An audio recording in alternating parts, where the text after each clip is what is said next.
What's going on, guys? I'm back with another one, and I just watched Nosferatu, the new version, most definitely, starring Nicholas Hoult,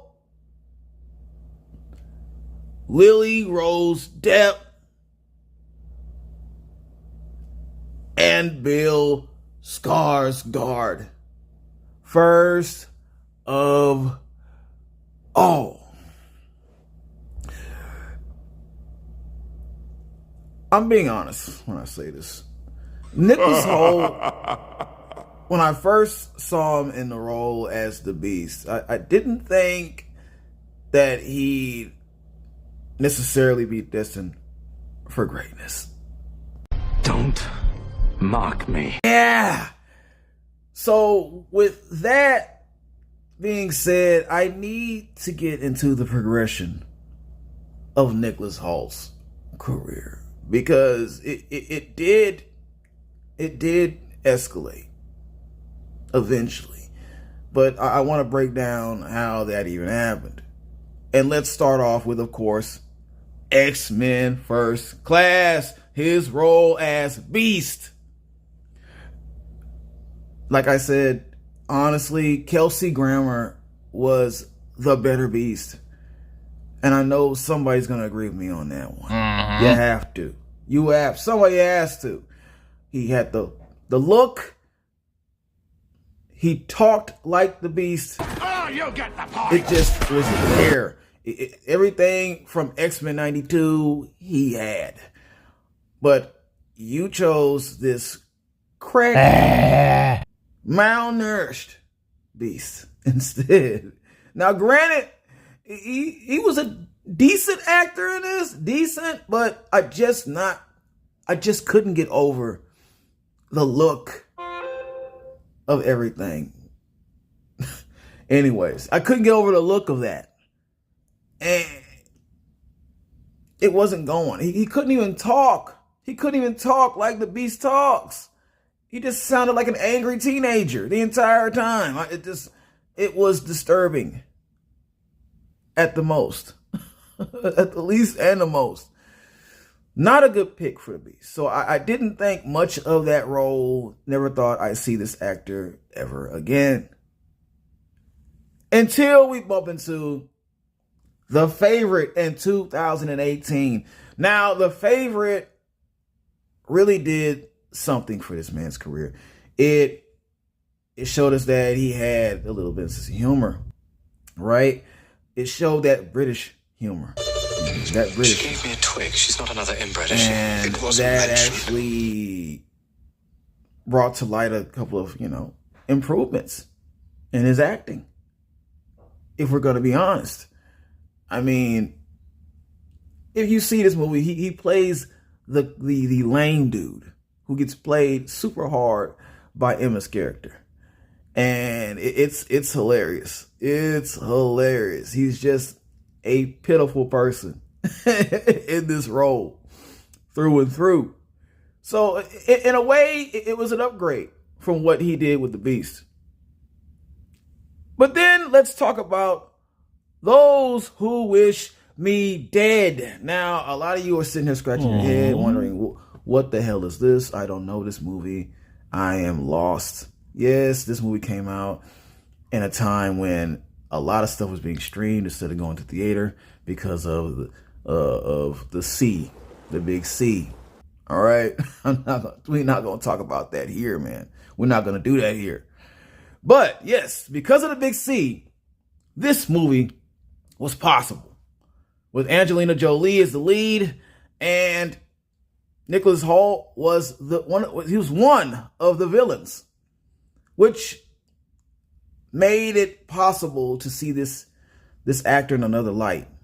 You understand what I'm saying? Like, he was actually a bad guy now, and that's the first time I've ever seen him play an evil role, and he did a very good job as that.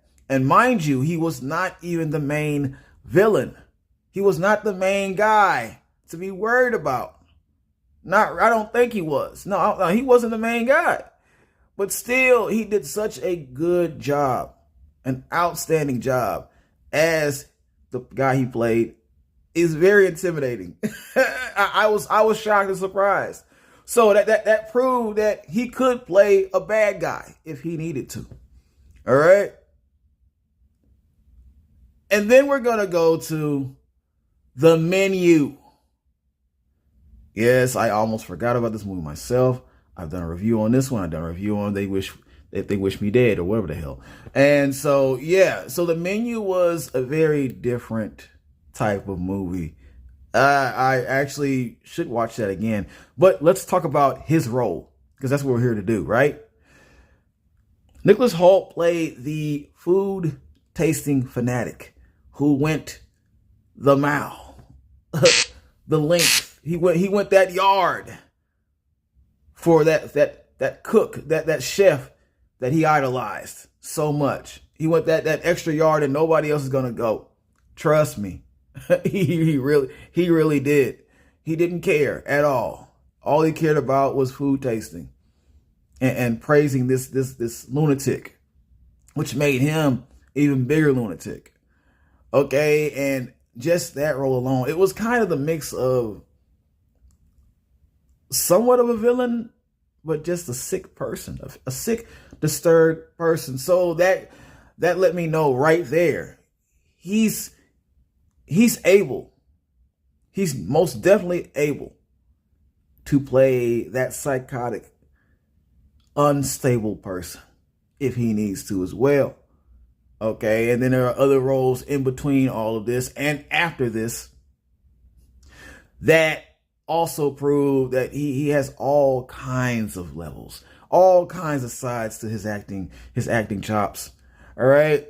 And so he's done a good job in his progression. All right. And now we have Nosferatu. And my question is, will Nicholas Hoult have an outstanding role as prolific as the other ones I've just mentioned? We're about to find out. Let's go. Nosferatu, for those that don't know, for those that are not aware, if you don't know about Nosferatu by now, by the time I've released this video, and all the things you probably heard already, but don't worry about that because only my opinion matters. Then you signed up for a bum deal job in Transylvania, and you're dealing with things over there right now, unfortunately. Because come on, man. You know about this. You know about this movie. All right? Even if you did not want to know. It kind of snuck up on us, yes. But at the end, we all knew. We all know about this. Whether it's good or it's bad. We know. We know. Nosferatu pretty much is, a remake of the old school one from 1922, Nosferatu. Now, I know I've seen this sometime in my lifetime. Maybe it was a long time ago, but I need to rewatch this movie still. And I will. But this one starts off with our dear friend, who's played by Nicholas Hoult, who is a realtor of sorts, who has a job in Transylvania, not Pennsylvania. And, everybody's kind of, having bad thoughts about this, not he shouldn't do this, maybe you shouldn't go to do this job. We've heard things about what's going on in Transylvania. This is a bad idea. I think mostly his wife was saying this. And, against her word, he still has to go do his job, right? And her warning. So he goes out there and, he visits Transylvania, and immediately as he gets there, there's already trouble. There's already bad vibe about there's vampires in town. And then, the plague is starting. They're starting to have a plague out there. right? So he goes to meet Orlok or whoever it's supposed to be, and things get super weird from there. I don't even think he remembers anything after he meets Orlok, to be honest. And so his wife starts having these visions and these premonitions, and she starts freaking the hell out, and she's going through some issues herself, and nobody knows why, but you know it has to do something with her husband going to Transylvania, right? And then they finally find out why it wasn't a good idea to go to Transylvania in the first place. And that's the premise of the movie, pretty much. Okay? Positives. I loved the mystery of Nosferatu himself. Okay? For a majority of this film, you don't see Nosferatu's face at all. It's like he's always in the shadows. He's speaking, with this demonic voice, like he has the Batman. Batman. But, it doesn't sound like Batman. Thank goodness. But it's just that creepy voice, that a human alone could not attain. Right? And so the whole vibe to Nosferatu is just freaking cool. All right, it's awesome. It gave me some chills, a little bit of chills, a little bit, just from the vibe you get there. And so I really enjoyed the way that Bill Skarsgård played this character. You don't even know how this man looks, really. You just know that it's a problem. It's something that should not be tampered with. And this man really should not be doing this job. That's all you know. You knew this before, but now you really know that he messed up. Okay? Another positive. No one acts scared like Nick Holt. I have this man, once he started becoming sort of a slave to Nosferatu or under his spell, so to speak. Because, this is a vampire we're talking about. So you already know this is not a spoiler or a surprise. Okay. He just looked so frightened. He looked like a little chihuahua. You know how those chihuahuas, when in the cold, they shiver and shake? He looked just like that. He did this. He played this part so good. It was so good at this. Every time he was in his presence, he was shook. He was very shook. Extremely shook. Okay.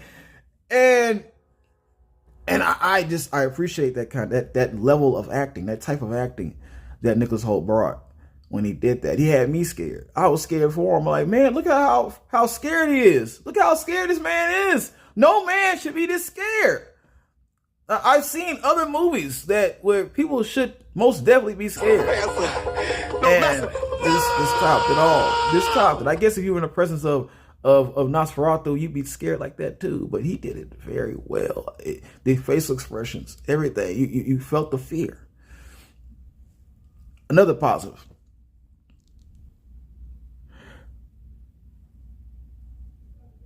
Rose Depp made this hot.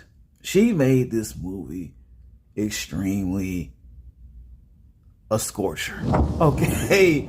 And what I mean by that, she brought the erotic to this film. It seems that's going to be her pattern. I've only seen her in one other project, which, it's not saying a whole lot, but, there was the sex.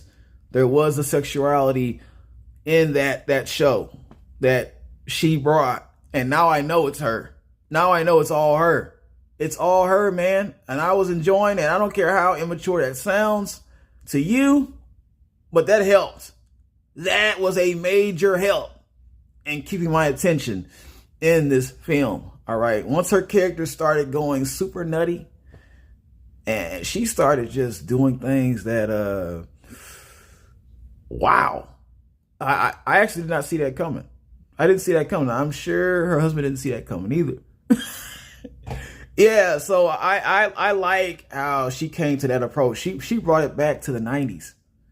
The eroticism of the 90s films that were put in a lot of great movies, and it didn't hurt those films because there's too much sexuality in this movie. It's too sexy. Oh, I can't take it. Like we're not even gonna acknowledge this movie because of that. No. Bring that back. And she did it. She was so disrespectful with her sexuality too.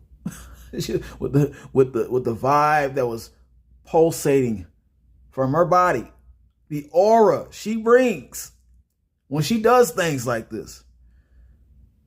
Oh my God. That's all I gotta say. That's all I gotta say about that. Negatives. There were moments when the film lost me. And I'm not trying to sing like that guy that doesn't understand different dialect and people who talk not like, the norm, because I've watched movies like this before. But in this one, unlike the ones I have watched and still pretty much got what was going on with the old English and all those other things going on, and tizathy and there and whatever, however they speak, tis I and all that. You say tis instead of normal stuff. It is Shakespeare in the Park. Yeah. Okay. So they went major borderline crazy with that. All right. And also some of the volume it felt like it was low at times. It just out of focus with the volume. I couldn't hear them half the time when they were talking like this. Were they purposely talking low? I don't know. Maybe I'm messing up here. I don't know. But I did not dig that part of the movie. Because for a time they were just talking jibber jabber. And it was none of that was connecting. So I couldn't catch on to what the hell was going on half the time when there was nothing actually happening and it was all dialogue. It got a little frustrating. It was like watching subtitle anime for real. I'm not kidding you.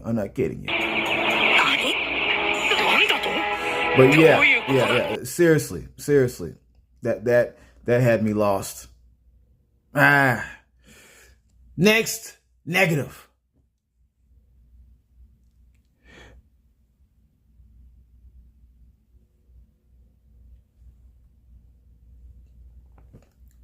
This was not your regular or normal vampire movie. And that's why I said earlier that I have to sit there and go back and actually watch the old 1922 Nosferatu when I get a chance, because maybe the same thing occurred in that film. But in this one that I currently know and remember,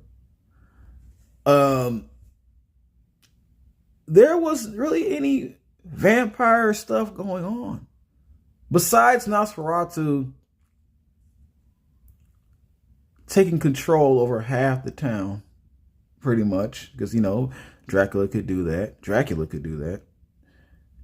And, putting people in a trance and actually sucking blood from bodies. He was doing that. That's what vampires do, that the best. No one else turned into a vampire. You'd think when he bites somebody enough times, or however that works, there's so many changes to the lore over the time, you kind of forget how that actually works. Does he bite them the first time and they turn? Does they bite them and have to die, then be risen back up to turn? whatever. But in this movie, just know, no one else turned into a vampire. It was weird. It was weird. It was lacking. That made the movie lack so bad. So bad. It's awful. Awful. I don't like that. I don't like that. Give me my typical fanged out vampire victims. Okay? The I turn after I get bit victims. Okay, I want to see that. Not a bunch of zombie slaves to his power. Okay, I don't care about that. I want to see the hissing. All right, the hissing. Vampires hiss. All right. What? Last negative. You remember how I said that Ellen, played by Miss Depp there, was good at the sexual part of this? Yeah, so before she started doing all that crazy stuff and really going crazy, her character was just annoying. The entire time she would freak out and just trip out and do all kinds of weird stuff. And she's just trying to warn him the entire time about don't go there and you shouldn't do this. And she would just have fits. Like she needed her medicine. She needed her pills or something. It was definitely unhinged. I'm not crazy. Yes, you are.